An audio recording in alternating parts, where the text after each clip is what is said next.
क्या हो अगर दिल्ली के लाल किले पर हुआ एक हमला सिर्फ एक हादसा ना हो, बल्कि एक सोची समझी साजिश का पहला कदम हो।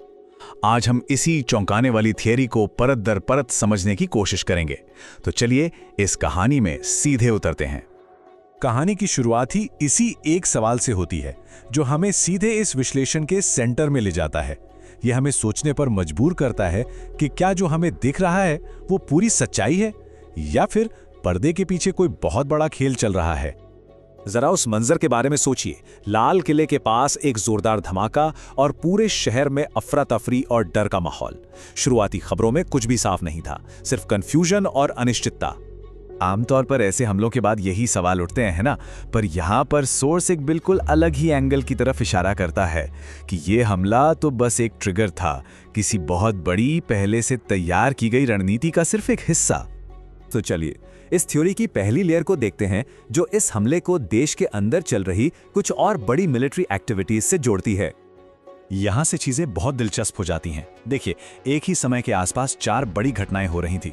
एक था ऑपरेशन त्रिशूल, दूसरा अग्नि मिसाइल का लॉन्च, तीसरा लाल किले पर हमला और चौथा एक बहुत बड़ा युद्ध अभ्यास।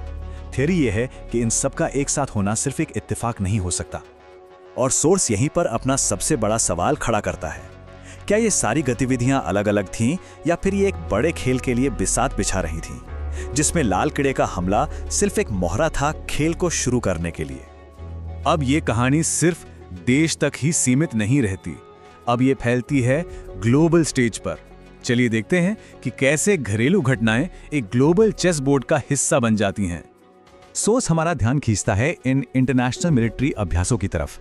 अमेरिका के साथ, फ्रांस के साथ, सिंगापुर और श्रीलंका के साथ, और तो और मिस्र में 43 देशों के साथ एक बड़ी एक्सरसाइज। मतलब भारत सिर्फ अपने पड़ोस में नहीं, बल्कि पूरी दुनिया को अपनी ताकत दिखा रहा था। सोर्स के मुताबिक ये सिर्फ कोई पीस एक्सरसाइज नहीं थी, नहीं, ये एक पावर प्ले था, एक शो ऑफ फोर्स। दुनिया को ये बताने का एक तरीका कि भारत की स्ट्रेटेजिक तैयारी किस लेवल की है और उसके ग्लोबल दोस्त कौन कौन है। अब आते हैं इस थ्योरी की अगली और शायद सबसे जरूरी परत पर, और ये हमें ले जाती है फ्यूचर वॉरफेयर की दुनिया में, जहां तकनीक ही सबसे बड़ा हथियार है। यहां एक कॉन्सेप्ट समझना बहुत जरूरी है, मल्टी डोमेन वॉर। इसका सीधा सा मतलब है कि लड़ाई अब सिर्फ जमीन या हवा में नहीं लड़ी जाती।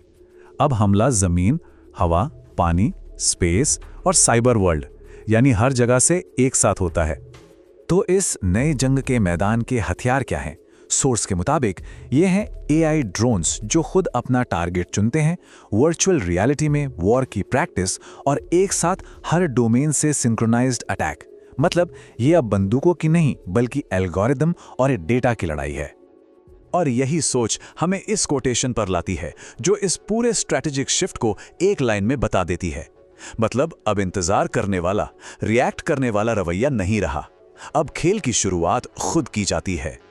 अब देखते हैं कि कैसे कुछ बड़े राजनीतिक बयान सिर्फ बयान नहीं थे, बल्कि आने वाले एक्शन के खुले संकेत थे। सोर्स 2 बयानों पर फोकस करता है। पहला, ये कराची जाने का रास्ता सर क्रीक से होकर जाता है। जरा सोचिए, ये कोई आम पॉलिटिकल स्टेटमेंट नहीं है, ये बहुत स्पेसिफिक है, ज्योग्राफिकली पॉइंटेड है।